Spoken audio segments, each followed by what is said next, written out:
Why won't you talk to me? I asked.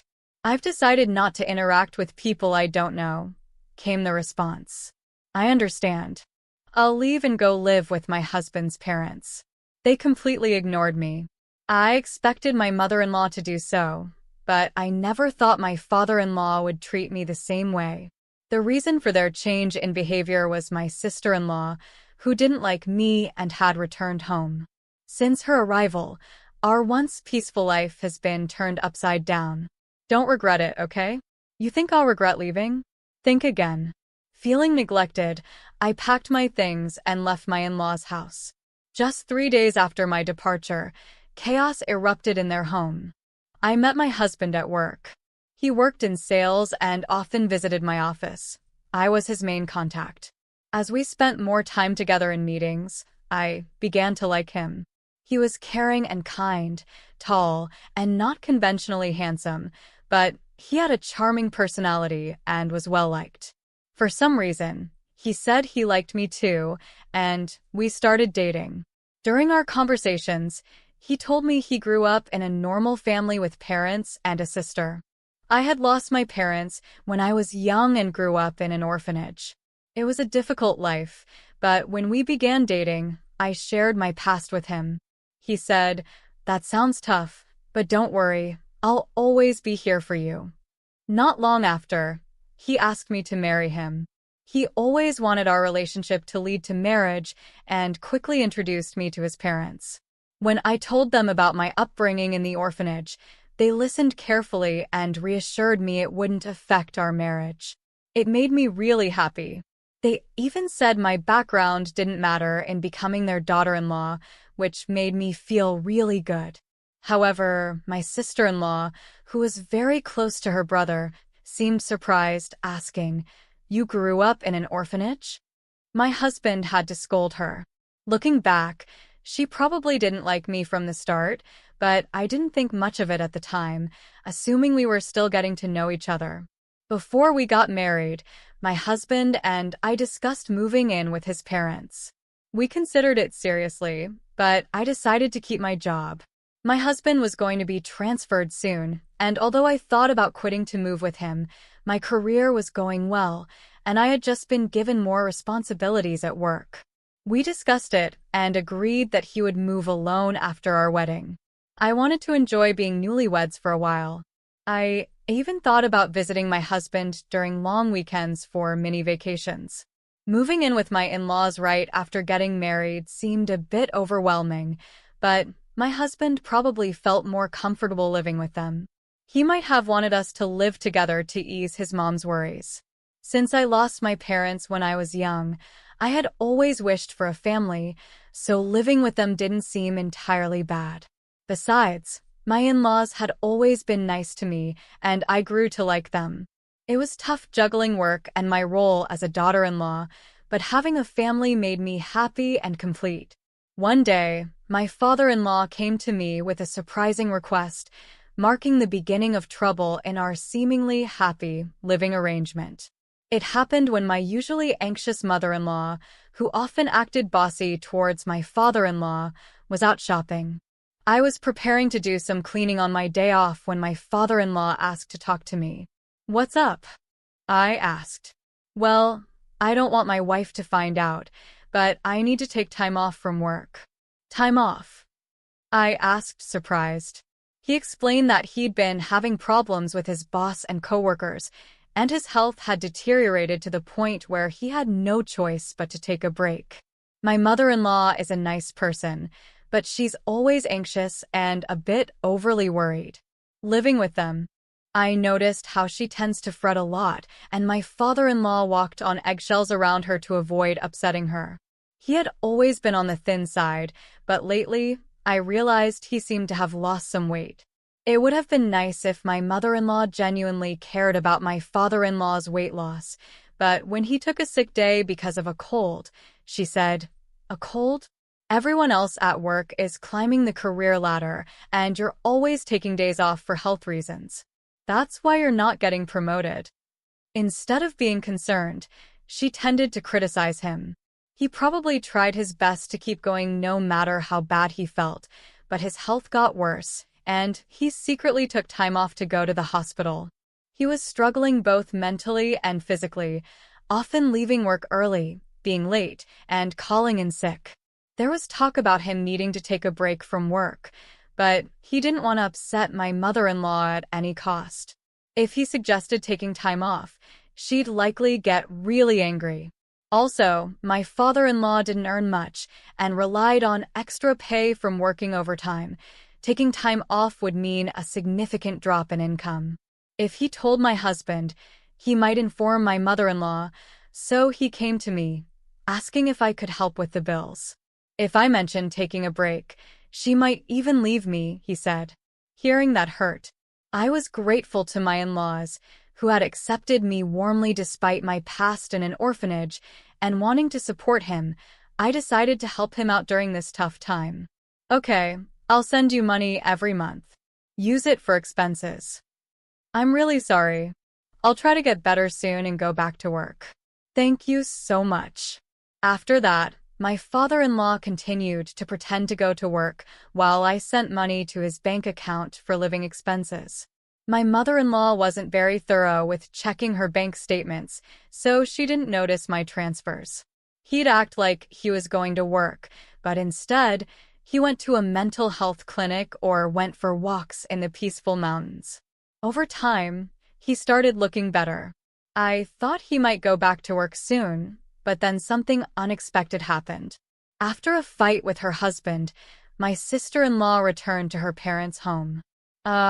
There's nothing like being back home. I thought I'd lose my mind if I stayed with that stupid husband of mine. I'll be here for a while. Can you make meals for me too? I knew from the start that my sister-in-law didn't like me. At our first family meeting, my husband was upset because she clearly showed her disapproval. During her wedding, she had a sour look the whole time and even told me straight out, "My brother looks great, but you? He could have married someone prettier." She openly judged me for being raised in an institution, saying it was embarrassing. I didn't have parents at the wedding. However, she got married before us and had already moved out, so I thought I wouldn't have to deal with her much. That's why I thought it would be okay to live with my in-laws. If she had still been living at home, I wouldn't have even considered moving in, knowing how she would treat me every day. I thought her stay was just temporary because of her marital problems and expected her to leave in a few days. Even though my mother-in-law was stern with my father-in-law, she had never been harsh towards me. I believed that if my sister-in-law made mean comments, my mother-in-law would defend me. But I was wrong. One day, when I came back from work, my mother-in-law's behavior seemed strange. "Is something bothering you?" I asked. She seemed distant, not talking to me like usual. When I asked her what was wrong, she said, "Did you know you've been talking about me behind my back?" What? I've never said anything bad about you. You've always been kind to me, and I'm really thankful. Why would I say bad things about you? You've been acting like the perfect daughter-in-law, but you've been talking behind my back. Whatever, she said, leaving the room. In the hallway, my sister-in-law was smirking. Looks like you're not in her good books anymore. Did your true colors come out? Being from an orphanage, your background really does matter, huh? It's best not to gossip about people. You know I haven't said anything bad about her. Oh, the neighbors seem to have heard everything. When I came back home after so long, they told me you've been talking badly about her all the time. What? Who are these neighbors? Well, it's been a while since I got married and moved out, so I kind of forgot their names. I never said any of that. Stop making things up. Oh, disrespectful. Mom, she's calling me a liar and being mean to me, my sister-in-law said as she walked into my mother-in-law's room. After that, my sister-in-law's behavior got worse. She claimed I told her to sleep in the hallway and take the last turn for a bath because she was just a guest. She complained to my mother-in-law about every little thing. Every time, I had to explain that I hadn't said or done any of it, but my mother-in-law seemed to believe my sister-in-law and be influenced by her. My sister-in-law stayed longer, making me wonder if she planned to stay forever. With all these worries, I went home feeling sad. "I'm back," I said. Before, my mother-in-law would warmly say, "Welcome back," but now it was quiet. "I'll start making dinner," I said, stepping into the living room. I was surprised. Usually, my sister-in-law would rush me to make dinner, but now my mother-in-law, father-in-law, and sister-in-law were eating sushi together. "Surprise," my sister-in-law said. "Oh, looks like someone who isn't really family is here. You were planning on having sushi, were you?" My mother-in-law kept eating without looking at me, watching TV. "If you wanted sushi, you should have told me." I came home right after shopping. I said, "Hey, I brought some stuff." I explained. "Huh, no one said they wanted that," my sister-in-law replied, not even looking at me. "Hey Mom, Dad, I went out with my friends today and got some delicious pudding. Let's eat it together," my sister-in-law added, completely ignoring me. They all started eating the pudding. I was tired from work and didn't have the energy to argue, so I went to my room without eating. The next day, my sister-in-law said she was going out with friends and asked me to drive her to the station. I refused because it was a weekday and I had work. Even if we were going in the same direction, it was a different route, and she wanted to leave around noon. "I can't do it. Just take the day off, it's fine. Your cute little sis-in-law just wants a ride. She hasn't had a chance to relax since she got married, right? Can't you be a bit nicer to her now?" she said. "With all due respect, didn't you go out with friends last night after getting a late call? It seems like you've been going out almost every day since you came home. I have work. Please take the bus or train." My mother-in-law and sister-in-law were talking quietly, but I was done and left for work. However, that night, the event that made me decide to leave the house happened. I got delayed at work and came home after buying groceries, expecting to face some criticism. It was raining heavily when I left the office, and I got soaked just getting in and out of the car. I wondered what nasty surprise was waiting for me tonight, but when I got home, they were all eating takeout again, just like the day before. No hello, acting like they didn't see me, but I was used to it. I looked out into the courtyard from the hallway and saw something in the middle of the garden. Looking closer, I saw it was my stuff. My designer bag that I bought with my first paycheck, shoes that were a birthday gift for my husband, and even my work computer, all wet. I was shocked. My sister-in-law smirked and said, "Having strangers' things in the house grosses me out," so I threw them out. Flaunting a designer bag like that, how arrogant of you. Neither my mother-in-law nor my father-in-law said anything about her terrible behavior. Why didn't you stop her? Have I done something to you? Do you really believe her lies about me bad-mouthing you and bullying her? Aren't you upset with her for what she did? I asked. My mother-in-law avoided my eyes and stayed silent. Why won't you say anything? I asked again. I can't talk to strangers. I can't be friendly with someone who's not family, my mother-in-law replied, not even looking at me. My sister-in-law grinned, waiting for me to respond. Wait, where's my father-in-law? I've been the one supporting him during his time off. I've been the one handling the finances in this house. I did it out of gratitude, but shouldn't he stand up for me now? Surely he'd be on my side. Hoping for his support, I looked at him, but he walked past me without a word and went into his room. That was it for me. I see. I've had enough. Oh, are you upset? I'm sorry. Honestly, I never liked you from the start, you know, being from an institution and all. Just don't regret leaving, my sister-in-law said, as if daring me to leave. Good riddance, I replied. I packed my things and got ready to leave right away. Only my father-in-law seemed worried because he relied on me financially. But even he didn't try to stop me or speak up for me. I was done with his indifference. Although my husband's work assignment was far away, I just wanted to get out of that house as soon as possible. I quickly got into my car and drove to him. I never talked to my husband about any of this. I doubted my mother-in-law told him about my sister-in-law coming back home. If he knew, he would have reached out to me because he knows I don't get along with her. But my husband never mentioned anything about my sister-in-law in his calls or messages. I never doubted my husband's behavior before, but maybe she's manipulating him, feeding him lies about things. Even now, as I go to him, he might treat me the same way they did. My heart was heavy, feeling suspicious even toward my husband, whom I trust the most. If he's siding with them, maybe divorce is the only option. That's how distressed I felt. When I arrived at his out-of-state apartment, he hadn't returned yet, probably busy since it was the end of the month. As I waited, my husband came in energetically. "What? You're here. You should have told me you were coming. I would have come back sooner." "What a pleasant surprise," he exclaimed. "No, just seeing your face," I said with a big smile.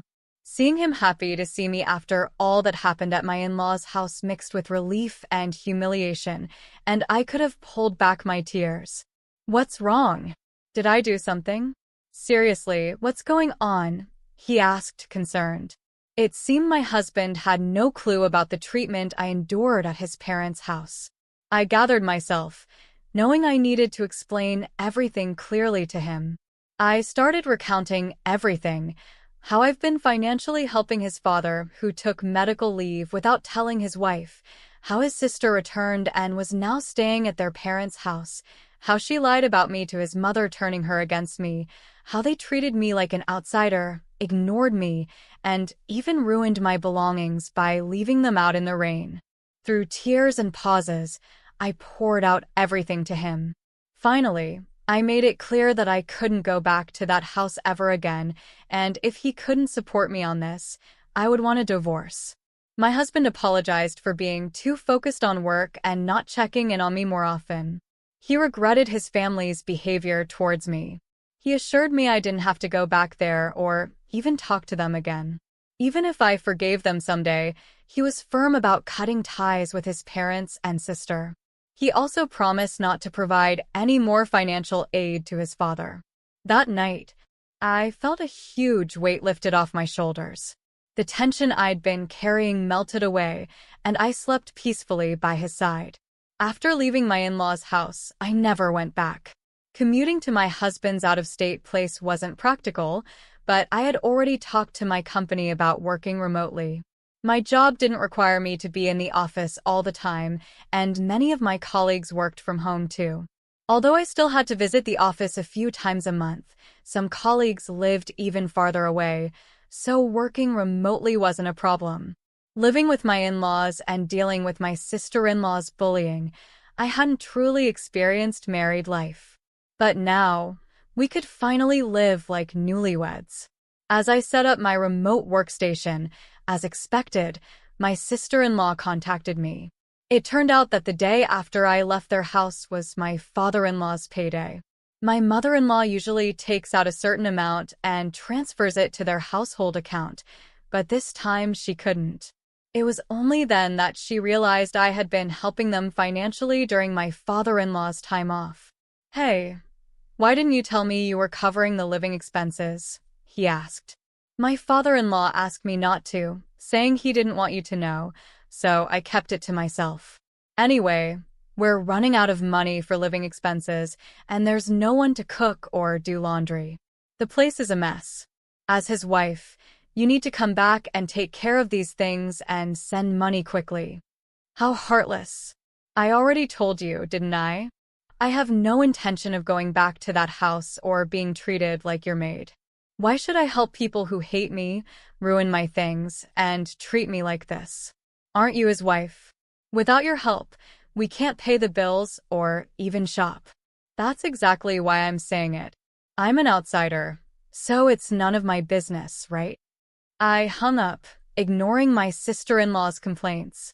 She and my mother-in-law kept bothering me with calls and messages, but I ignored all of them. Even after my husband returned from work, They kept calling persistently. When my husband finally answered, he told them firmly, "I will forgive you for how you treated her, and I'm not sending her back to you. I'm not coming back either. I don't see you as my family anymore. Leave my wife alone, or you'll regret it." Considering my sister-in-law adored her brother, and my mother-in-law heavily relied on him, they were probably shocked. A few days later, I got a call from my father-in-law. He said living with my mother-in-law and sister-in-law was getting too hard and begged me to continue the financial help. I'm grateful they accepted me when I married, despite growing up in an orphanage. But they didn't support me when I needed it, despite all the financial help I provided. I don't owe them anything. Why should I help those who joined others in ignoring me? I'll never assist you again. And with that, I ended the call. Later on, my persistent mother-in-law and sister-in-law shamelessly showed up at my workplace. Since I was already working remotely and had a bad feeling about them, I had informed my company about the situation. Security was alerted right away. They caused a scene, demanding that the company make me send money back home. When my husband heard about it, he said, "Report them to the police." My colleagues were supportive, saying, "I can't believe you had to live with those people. Focus on your remote work with your husband." As for my in-laws, my father-in-law's health declined under the pressure from my mother-in-law and sister-in-law, and he eventually quit his job. My sister-in-law tried to return to her husband's family, but he refused to take her back. The town quickly learned about her drama at my workplace, causing an uproar. At her in-laws' place, the real reason for their fight was her affair, and this incident added to their problems, leading to an immediate decision to divorce. Left without a home, my in-laws and sister moved to a cheap apartment, managing with part-time jobs. As for my husband and me, we were finally enjoying peaceful days, feeling mentally and physically fulfilled.